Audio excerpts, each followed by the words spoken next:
وکفا والصلاة والسلام علی عباده الذین اصطفیٰ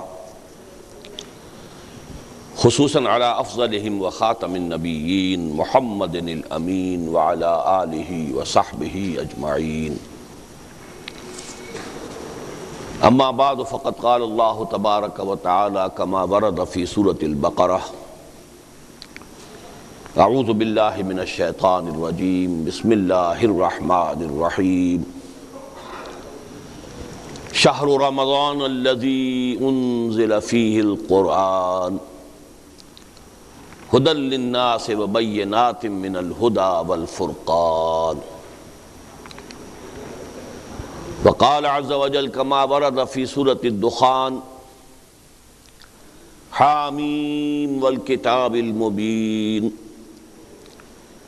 انا انزلناہ فی لیلۃ مبارکۃ انا کنا منذرین فیہا یفرق کل امر حکیم امرا من عندنا انا کنا مرسلین رحمتا من ربک انہ هو السمیع العلیم رب السماوات والارض وما بینہما ان کنتم موقنین وقال عز وجل کما ورد فی سورة القدر انا انزلناہ فی لیلۃ القدر وما ادراک ما لیلۃ القدر لیلۃ القدر خیر من الف شہر تنزل الملائکۃ والروح فیہا بإذن ربہم من کل امر سلام ہی حتی مطلع الفجر صدق اللہ العظیم وعن عمر بن الخطاب رضی اللہ تعالی عنہ قال قال رسول اللہ صلی اللہ علیہ وسلم ان اللہ یرفع بہذا الکتاب اقواما ویضع به آخرین رواہ الامام مسلم رحمہ اللہ رب اشرح لی صدری ویسر لی امری واحلل عقدۃ من لسانی یفقہوا قولی اللہم ربنا الہمنا رشدنا واعذنا من شرور انفسنا اللہم ارنا الحق حقا وارزقنا اتباعہ وارنا الباطل باطلا وارزقنا اجتنابہ اللہم وفقنا لما تحب وترضى اللہم وفقنا ان نجاہد فی سبیلک باموالنا وانفسنا اللہم وفقنا ان نقیم نظام الخلافت علی منہاج النبوت فی پاکستان اولا وفی کل العالم آخرا آمین یا رب العالمین۔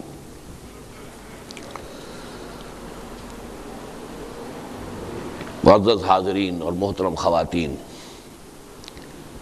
آپ میں سے جن کی نگاہ سے بھی میرے آج کے اس خطاب جمعہ کا اخباری اعلان گزرا ہے، انہوں نے نوٹ کیا ہوگا کہ آج ایک تو میرا پہلا اور نمایاں حصہ ہے گفتگو کا، جس کا عنوان ہے رمضان، قرآن اور پاکستان کا باہمی ربط و تعلق، اور دوسرا حصہ ہے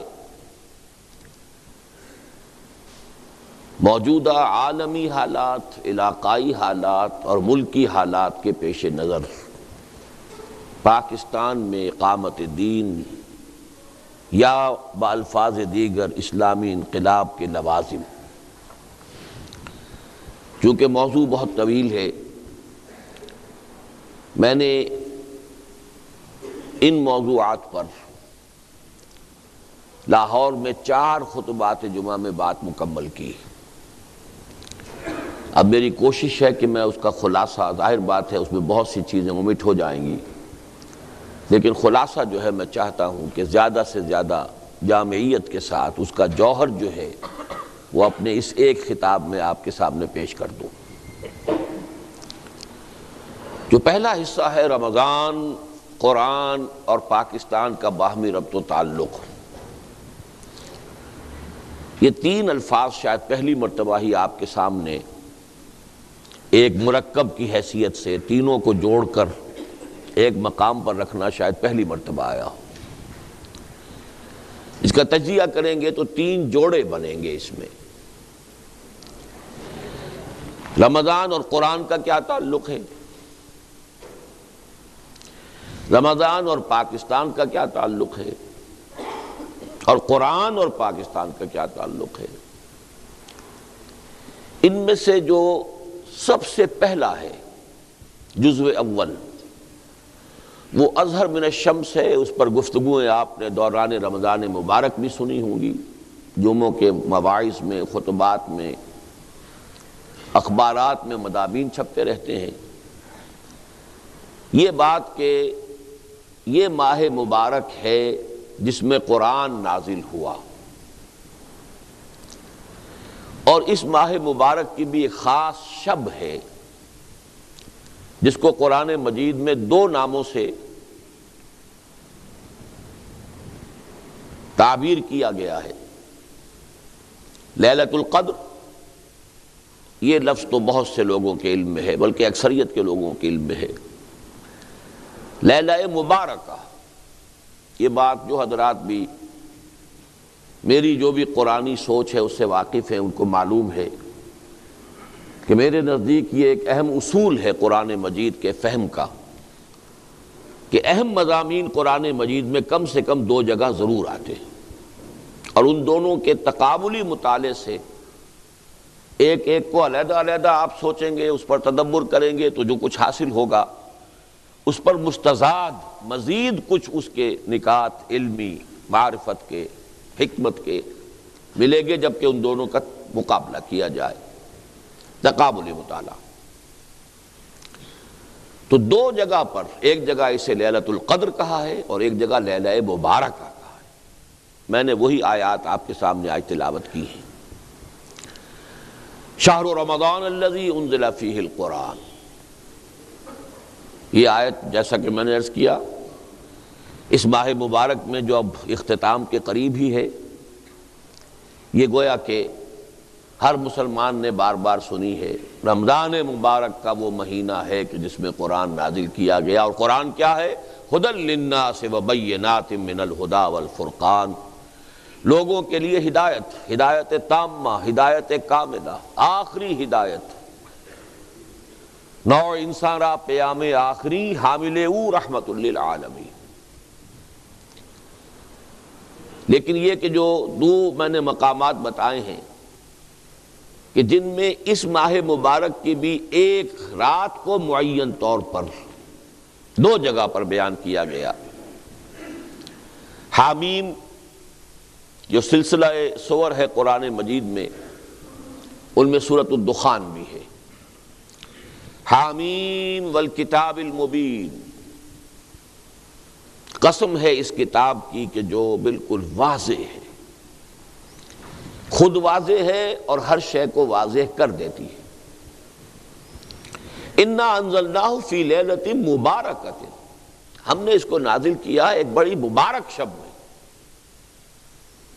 انا کنا منذرین، اور ہم انذار کرنے والے ہیں، خبردار کر دینے والے ہیں، اتمام حجت کر دینے والے ہیں کہ قیامت کے دن محاسبہ اخروی کے وقت لوگ یہ نہ کہیں کہ ہمیں وارن نہیں کیا گیا، ہمیں بتایا نہیں گیا۔ انا انزلناہ فی لیلۃ مبارکۃ انا کنا منذرین فیہا یفرق کل امر حکیم، یہ جو آیت ہے اس پر توجہ آج خاص طور پر مرکوز کیجئے، گفتگو بعد میں ہوگی۔ اس رات میں تمام پختہ امور اور ان سے متعلق احکام ایشو ہو جاتے ہیں۔ کل امر حکیم، حکیم اس کے 2 ترجمے ہیں، حکمت بھرا، قرآن حکیم، حکمت بھرا قرآن جس میں حکمت ہے، اور حکیم کے معنی پختہ، مضبوط، اسی سے لفظ استحکام بنا ہے، مادہ وہی ہے، ہا کاف میم، استحکام، جس پر میری کتاب بھی ہے استحکام پاکستان، کوئی شے مستحکم ہو جائے، پختہ ہو جائے، فائنل۔ تو کل امر حکیم، ہر وہ معاملہ کہ جو پختہ ہے اور حکمت بھرا ہے، یفرق فیہا، اب میں نے اس آیت کے الفاظ کی ترتیب بدل دی. فیہا یفرق کل امر حکیم، کل امر حکیم یفرق فیہا، تمام پختہ معاملات، اہم معاملات، مستحکم معاملات، طے شدہ فیصلے اس رات کو، اب میں نے ترجمہ کیا، ایشو کر دیے جاتے. فرق کے معنی کیا ہے؟ جدا کر دینا. ایگزیکٹلی یہی لفظ جو ہے ہم استعمال کرتے ہیں، آرڈرز ایشو ہو گئے. اس سے پہلے ابھی غور و فکر میں تھے، فائل میں تھے، سوچ بچار جاری تھا، کوئی گفتگو تھی، کوئی کسی کا نوٹ تھا، کوئی کسی پہ شاید کسی کا نوٹ آف ڈسنٹ آ گیا ہو، لیکن یہ کہ فائنل ہوا، اب ایشو ہو گیا. فرق کے معنی ہے علیحدہ کر دینا، جدا کر دینا. فیہا یفرق کل امر حکیم، تو اس آیت کے لفظی معنی واضح ہو گئے. اس پہ اصل گفتگو بعد میں ہوگی. امرم من عندنا، اب زیادہ اس کے اوپر زور دینے کے لیے ایک حکم کے طور پر ہماری جانب سے. ایشو جب بھی کوئی حکم ہوتا تھا on behalf of his Majesty's government, میں یہ آرڈر ایشو کر رہا ہوں، یا فلاں کی طرف سے on behalf of the viceroy, on behalf of the governor.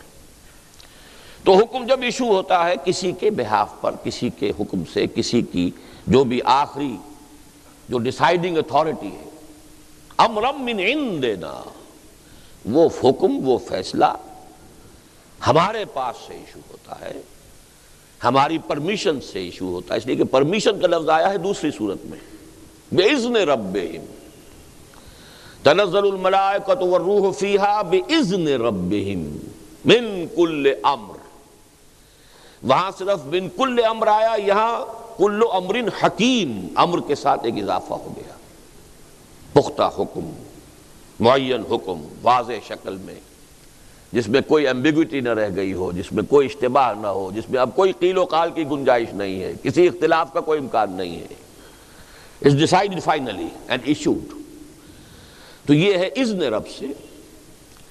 امرا من عندنا انا کنا مرسلین، یہ حکم ہوتے ہیں ہماری جانب سے، ہمارے اذن سے، ہماری اتھارٹی سے، اور ہم ہی ہیں بھیجنے والے. رحمتا من ربک، اللہ کا ہر حکم آپ کے رب کی رحمت پر مبنی ہے. ہو سکتا ہے کہ کوئی کسی کو ناگوار ہو، کسی کو وقتی طور پر اس سے کوئی تکلیف پہنچ رہی ہو، کسی قوم کو ہلاک کر دیا گیا، وہ بھی امر رب سے کیا گیا، انہیں تو بہت تکلیف پہنچی ہوگی. لیکن یہ ایسا ہی تھا کہ جیسے کسی کے جسم میں سے اگر ہاتھ پہ گینگرین ہو جائے تو پورا جسم کو بچانے کے لیے ہاتھ کو ایمپیوٹیٹ کر دیتے ہیں، کاٹ دیتے ہیں. یہ بھی رحمت ہے. پورے جسم کو بچانے کے لیے جو گلا سڑا عضو ہے اس کو کاٹ دیجیے. تو پوری نوع انسانی کی مصلحت کے لیے اللہ تعالیٰ اس گلے سڑے مواد کو ختم کرتا رہا ہے. لیکن یہ کہ اللہ تعالیٰ کا ہر حکم، ہر فیصلہ اس کی رحمت پر مبنی ہے. انہ هو السمیع العلیم، یقیناً وہ سب کچھ سننے والا ہے اور جاننے والا ہے. رب السماوات والارض وما بینہما، وہ رب ہے، مالک ہے، آقا ہے آسمانوں کا، زمین کا. یہ الفاظ بھی نوٹ کیجئے، یہ بھی میری آج کی گفتگو سے متعلق ہے. قرآن مجید کائنات، کون و مکان، یہ الفاظ استعمال نہیں کرتا. یہ الفاظ جو ہیں جب قرآن نازل ہو رہا تھا عربوں کی سمجھ میں نہ آتے. یہ زمان و مکان کس بلا کا نام لے رہے ہیں، کیا یہ کمپلیکس ہے. لیکن جن چیزوں کو ہم اب تعبیر کرتے ہیں زمان و مکان، سلسلہ وجود، قرآن میں اس کے لیے سادہ اصطلاح ہے آسمان اور زمین اور جو کچھ ان کے مابین ہے، بس، تاکہ وہ ہر آدمی کی سمجھ میں آ جائے. آج بھی ہر دیہاتی کی سمجھ میں آ جائے گا، اس وقت ہر بدو کی سمجھ میں بھی آ گیا. کل کون و مکان، کل کون و مکان کا مالک ہے رب السماوات والارض وما بینہما ان کنتم موقنین، اگر تم یقین کرنے والے ہو. یہ 7 آیات ہیں سورہ دخان کی ابتدائی. پھر میں نے تلاوت کی تھی سورۃ القدر کی، وہ 5 آیات ہیں جو مضمون یہاں 7 میں آیا ہے وہ وہاں 5 میں آیا ہے، لیکن یہاں کی 2 آیتیں ابتدائی جو ہیں وہ قسم پر مبنی ہے، حامیم حروف مقطعات والکتاب المبین، باقی اصل مضمون وہی 5 آیات ہیں۔ یہاں کیا تھا؟ انا انزلناہ فی لیلۃ مبارکہ، اب اسی رات کو وہاں تعبیر کیا انا انزلناہ فی لیلۃ القدر۔ اب قدر کے بھی 2 معنی ہیں، ویلیویبل، قابل قدر، قدر ویلیو، یہ رات بڑی قیمتی بھی ہے اور قدر ہی سے تقدیر بنا ہے، اسی سے اللہ تعالیٰ کے فیصلے ہیں، اندازہ کرنا ہے۔ سبح اسم ربک الاعلی الذی خلق فسوی والذی قدر فہدی والذی اخرج المرعی، قدر۔ تو یہ لیلۃ القدر ہے، بہت قیمتی بھی ہے اور اس میں تقدیری فیصلے بھی ہوتے ہیں۔ آئندہ سال میں کیا ہونا ہے اس سے متعلق سارے احکام فرشتوں کے حوالے کر دیے جاتے ہیں، فیہا یفرق کل امر حکیم، اور وہ فرشتے پھر اس کو لے کر اترتے ہیں۔ اس کا ذکر لیلۃ القدر میں ہے، یہاں نہیں ہے، سورۃ القدر میں ہے، انا انزلناہ فی لیلۃ القدر وما ادراک ما لیلۃ القدر لیلۃ القدر خیر من الف شہر تنزل الملائکۃ والروح فیہا باذن ربہم من کل امر۔ کل امر کے الفاظ تو ان دونوں مقامات پر کامن ہو گئے، فیہا یفرق کل امر حکیم۔ جب ایشو ہونا ہے وہ یفرق ہے، حکم ایشو ہو گئے، اب اس کی ایگزیکیوشن ہے۔ ایگزیکیوشن کون کرے گا؟ کون ہے اس کائناتی حکومت کے کارندے، اس کی بیوروکریسی، اس کی سول سروس کون ہے؟ ملائکہ۔ تنزل الملائکۃ والروح فیہا باذن ربہم من کل امر سلام ہی حتی مطلع الفجر۔ بہرحال چونکہ ان آیات کا درس اس وقت مقصود نہیں تھا، جو میرا مضمون ہے اس کے حوالے سے جو اہم نکات تھے وہ میں نے آپ کے سامنے واضح کیے۔ اب یہ جو تعلق ہے کہ قرآن رمضان میں نازل ہوا، اس کے تقاضے کیا ہیں، کیوں اس میں روزے فرض کیے گئے؟ اس لیے کہ قرآن اگرچہ اپنی جگہ پر تو ہدی للناس ہے، تمام انسانوں کے لیے ہدایت ہے، لیکن اس سے ہدایت حاصل کرنے کی شرط تقویٰ ہے۔ یہ سورہ بقرہ کے شروع میں کہہ دیا ہدی للمتقین۔ اگر تقویٰ نہیں ہے تو پورا قرآن یاد ہے، حافظ ہے، لیکن اخلاق اور کردار کے اعتبار سے بدترین انسان ہے۔ کیوں؟ کہ تقویٰ نہیں۔ جیسے ٹیپ کے اوپر قرآن ہے، ایسے ہی اس کے دماغ میں کوئی ٹیپ ہے، اس پر قرآن ہے، اللہ اس کی سیرت و کردار کا کوئی تعلق نہیں۔ بڑا مفسر ہے، بڑی تفسیر کر رہا ہے، بڑے درس دے رہا ہے، بہت ہی مفکر بن گیا ہے، تقویٰ نہیں ہے تو خود اسے اس کا کوئی فائدہ نہیں ہوگا۔ 4 پائے برو کتابیں چند، مثل الذین حملوا التوراۃ ثم لم يحملوها کمثل الحمار يحمل اسفارا، جیسے گدھے کے اوپر بہت اعلیٰ کتابوں کا گٹھڑ باندھ کر رکھ دیا جائے، اسے اس سے کیا فائدہ؟ ایسے ہی وہ قوم ہوتی ہے کہ جس کو اللہ اپنی کتاب کا حامل بناتا ہے اور پھر وہ اس کا حق ادا نہیں کرتی۔ کیوں نہیں کرتی؟ تقویٰ نہیں ہے۔ تقویٰ ہو تو حق ادا کرے نا۔ یہ ربط تو تعلق ہے فی نفسہ ہی، اپنے مقام پر یہ کیا ہے؟ ہدی للناس، تمام انسانوں کے لیے، تمام زمانوں کے لیے ہدایت کافی، ہدایت تامہ، ہدایت کاملہ، لیکن استفادہ کرنے کے لیے شرط تقویٰ، ہدی للمتقین۔ تقویٰ مقصود ہے روزے کا۔ اب یہ ہے وہ ٹرائنگل جو یہاں مکمل ہوتی ہے۔ قرآن نازل کیا گیا رمضان میں، رمضان میں روزے فرض کیے گئے، دن میں روزہ رکھو، کوئی رتی ماشا تولا کوئی تقویٰ تمہیں حاصل ہو گیا ہے تو وہ لے کر رات کو کھڑے ہو جاؤ۔ من صام رمضان ایمانا واحتسابا غفر له ما تقدم من ذنبه ومن قام رمضان ایمانا واحتسابا غفر له ما تقدم من ذنبه۔ یہ 2 پروگرام بالکل پیرلل ہیں، متوازی ہیں، ہم وزن ہیں، اور اس سے ظاہر بات ہے کہ وہ 1 گھنٹے کی تراویح سے وہ بات پوری نہیں ہوتی، نہ یہ پتہ کہ کیا پڑھا جا رہا ہے۔ ایک ورزش ہے جو ہو گئی ہے، جو افطار میں بہت کچھ کھا پی لیا تھا وہ اٹھک بیٹھک سے اس کا بھی فائدہ ہو جاتا ہے، چستی آ جاتی ہے، اللہ خیر صلی اللہ، اور کیا ہے؟ نہ پتا کہ کیا پڑھا گیا، نہ اس کا کوئی نزول ہوا، اور نزول ہو بھی جاتا تو کیا تھا، وہ روزہ جو تھا وہ روزہ تھا ہی نہیں جو رکھا تھا، اس میں کاروبار میں سود کرتے رہے اسی روزے کی حالت میں، وہ روزہ کہاں تھا، وہ تو فاقہ تھا۔ کم من صائم لیس لہ من صومہ الا الجوع، کتنے ہی روزے دار ایسے ہیں جنہیں اپنے روزے سے سوائے بھوک کے اور کچھ حاصل نہیں ہوتا، اور آج کل کے روزوں میں تو بھوک بھی نہیں تھی۔ تو اچھی طرح سمجھ لیجئے، یہ میں حقیقت کے اعتبار سے بات کر رہا ہوں، حقیقی روزہ رکھا گیا تو کچھ نہ کچھ تقویٰ ملے گا، ظرف کے مطابق دیتے ہیں بعد ظرف قدح خار دیکھ کر، اپنا ظرف کتنا کچھ تقویٰ پہلے ہے اس میں کتنا اضافہ ہو گیا، اس کو لے کر اب کھڑے ہو جاؤ۔ قیام اللیل، اور قیام اللیل کا اطلاق از روح قرآن کم سے کم تہائی شب پر ہوگا۔ تراویح کا لفظ تو نہ قرآن میں آیا ہے نہ غالباً حدیث میں آیا ہے جہاں تک میرا علم ہے۔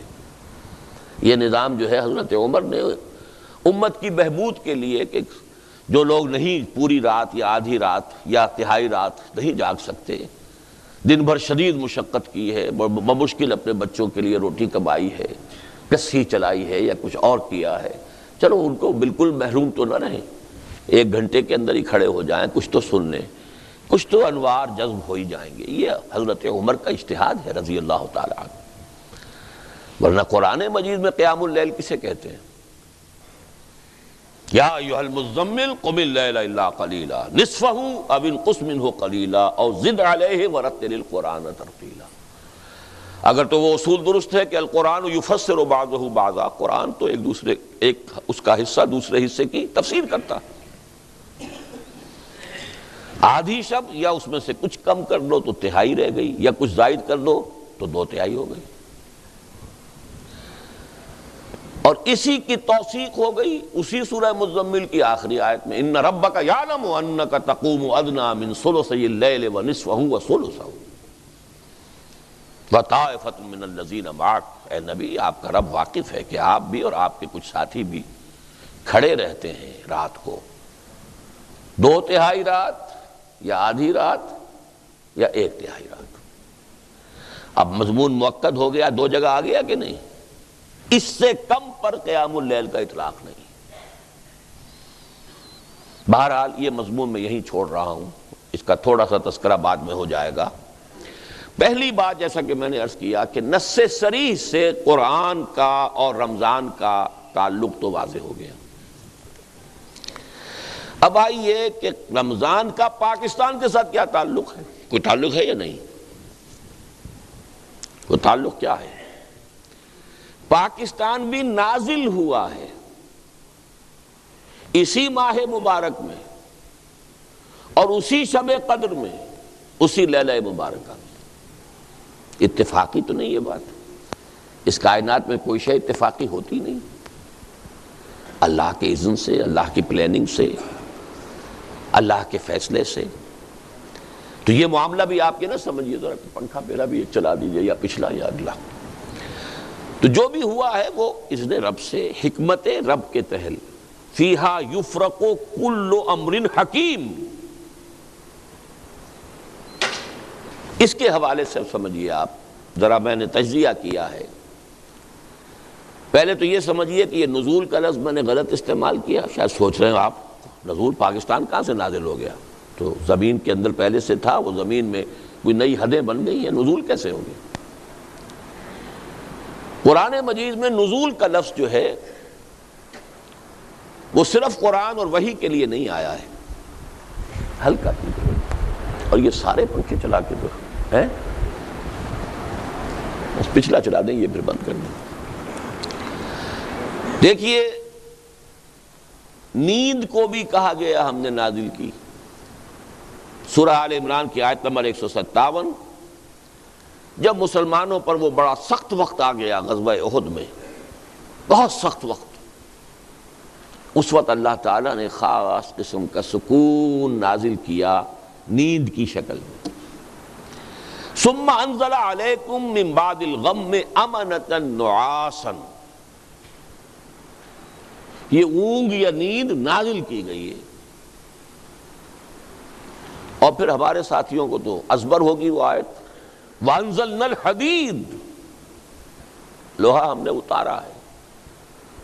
اس حوالے سے سمجھیے میں لفظ استعمال کر رہا ہوں تو میں نے اس کی جسٹیفیکیشن دی ہے۔ قرآن نازل ہوا، پاکستان بھی نازل ہوا۔ کب نازل ہوا؟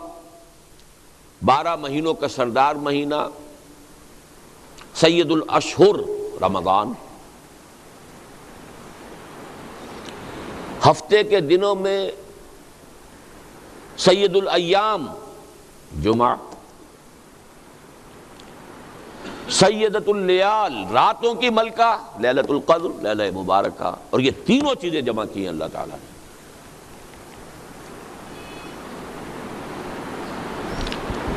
جمعۃ الوداع تھا جس کی شب وہ تھی 27ویں۔ یہ بھی قران السعدین کوئی ہر سال تو نہیں ہوتا، جمعۃ الوداع تو گزر چکا، یا آج ہے اور شب قدر جو ہے 27ویں اگر ہے تو گزر چکی۔ لازم نہیں ہے کہ وہ 27ویں شب اور جمعے کا دن یہ ٹیلی کر جائے، لیکن یہ کہ قیام پاکستان میں ماہ مبارک رمضان سید الاشہر،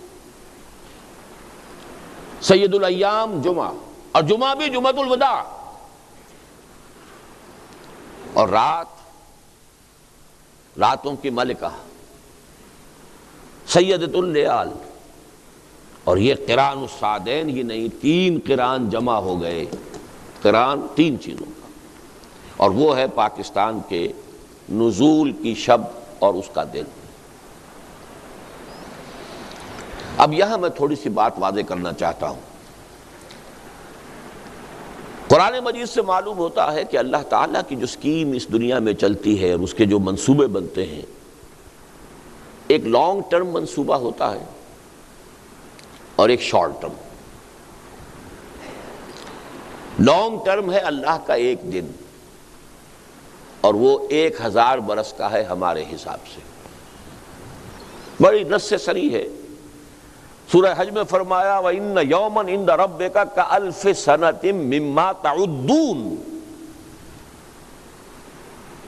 تیرے رب کے نزدیک ایک دن ان 1000 سالوں پر مشتمل ہے جو تمہاری گنتی کے ہیں۔ ہماری گنتی کے 1000 سال، اللہ کا ایک دن۔ إِنَّ يَوْمًا عِندَ رَبِّكَ كَأَلْفِ سَنَةٍ مِّمَّا تَعُدُّونَ۔ اس 1000 سال کی ایک پلاننگ ہوتی ہے یومیہ، اللہ کا یومیہ بجٹ وہ 1000 سال کا۔ اس پر نص سورہ سجدہ کی آیت، یدبر الامر من السماء الى الارض، اب نوٹ کیجئے، تنزل الملائکۃ والروح، یدبر الامر من السماء الى الارض ثم یعرج الیہ فی یوم کان مقدارہ 1000 سنۃ مما تعدون۔ ایک یومیہ جو اللہ کا جو بھی منصوبہ ہے وہ ہمارے حساب سے 1000 برس کا منصوبہ ہے۔ حضرت موسیٰ اور حضرت محمد صلی اللہ علیہ وسلم کے مابین 2000 سال کا فصل ہے، 2 دن عمر ہے سابقہ امت مسلمہ، اللہ کے 2 دن۔ ہماری عمر 1000 سال پورا ہوا تھا الف اول، تو سب سے بڑا فتنہ اسی بر عظیم پاک و ہند میں اٹھا تھا، ہندوستان میں اکبر اعظم کے ذریعے، کہ الف ثانی جو ہے وہ اب نئے دین کے لیے ہوگا، وہ دین اکبری، دین الہی ہوگا۔ اللہ کا ایک دن تو پورا ہو گیا، لیکن اس کا مقابلہ کرنے والا جو مجدد اعظم اللہ نے جس کو کھڑا کیا، اس کا نام ہی اب مجدد الف ثانی ہے، اس لیے کہ اللہ تعالیٰ کے یہ منصوبے 1000 برس کے ہوتے ہمارے حساب سے۔ یہ تو ہو گئی ایک گریٹر پلاننگ 1000 ایئرس کی۔ یہ اب دیکھنے والوں کا کام ہے، تاریخ کے بٹوین دی لائنز پڑھے، قرآن کی حکمت اور احادیث نبویہ کی روشنی سے بصیرت حاصل کرتے ہوئے پھر تاریخ کا تجزیہ کریں، لیکن تھوڑا سا ایمان اور یقین ہو قرآن پر اور احادیث پر، تب ہوگا۔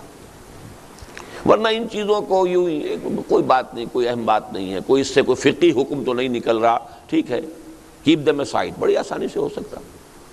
فقہی حکم تو کوئی نہیں نکلتا، نہ اس آیت سے نکلتا ہے کہ اللہ کا ایک دن 1000 برس کا ہے، نہ اس سے نکلتا ہے کہ تدبیر الامر جو ہے اللہ کی وہ 1000 سال کی ہوتی ہے۔ اس سے تو کوئی فقہی حکم تو مستنبط نہیں ہو رہا۔ اور جو احادیث ہیں ان سے بھی، جو اس سے متعلق احادیث، بہرحال اس کو چھوڑیے اس وقت۔ لیکن ایک اللہ کی تدبیر ہوتی ہے ہمارے حساب سے سالانہ، وہ ہے کہ جو لیلۃ القدر میں ہوتی ہے۔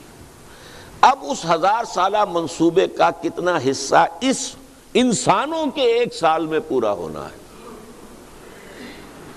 یہ سالانہ بجٹ سیشن ہے لیلۃ القدر اور لیلہ مبارکہ، اس سال کے لیے تمام اہم احکام کا فیصلہ ہو جاتا ہے۔ فیہا یفرق کل امر حکیم۔ اسی حوالے سے ایک بات نوٹ کر لیجئے، یہ ہماری تاریخ کا بہت اہم واقعہ ہے۔ مولانا مدنی رحمت اللہ علیہ نے قیام پاکستان سے ٹھیک 1 سال پہلے رمضان مبارک میں جو وہ سلہٹ میں گزارا کرتے تھے، ہر سال رمضان مبارک ان کا سلہٹ میں ہوتا تھا، وہاں ان کے معتقدین کا بہت بڑا حلقہ تھا، وہ بلاتے تھے وہاں پر، وہ گویا کہ ایک طرح کی ان کی روحانی تربیت گاہ 1 مہینے کی رمضان مبارک میں ہوتی تھی، اور ان کے جو بھی خلفاء وغیرہ تھے سلسلہ تصوف کے، وہ سب ہندوستان کے کونے کونے سے پھر رمضان مبارک کے لیے وہاں جمع ہو جاتے تھے۔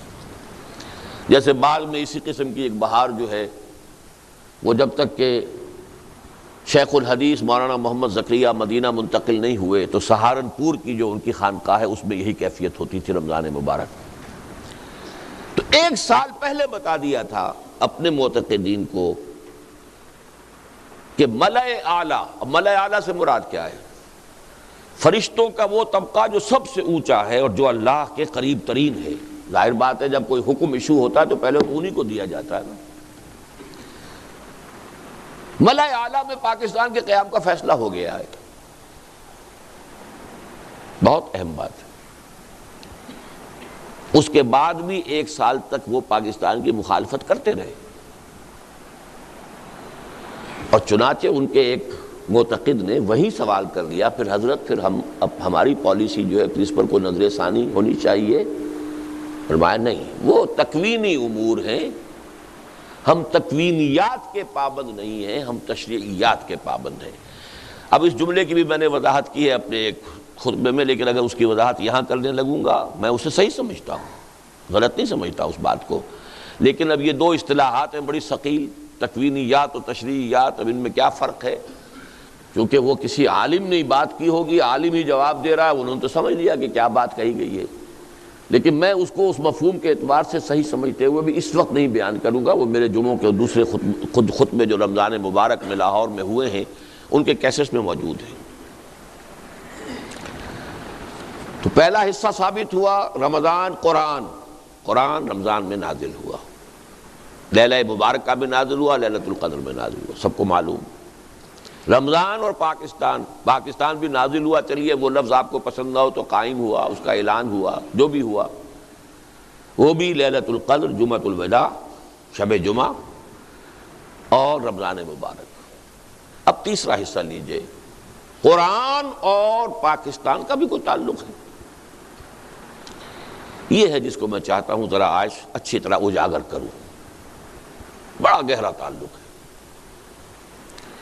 ایک تعلق ہے اس 1000 سالہ تدبیر کے ساتھ، وہ تدبیر کیا تھی؟ قرآن مجید کے جو دور نبوی اور دور صحابہ میں اہم ترین شے تھا صحابہ کرام کے نزدیک، رفتہ رفتہ وہ امت مسلمہ کے ذہن سے، شعور سے پس منظر میں چلا گیا۔ زیادہ توجہات احادیث پر ہوئیں، اس لیے کہ احادیث سے احکام زیادہ نکلتے ہیں۔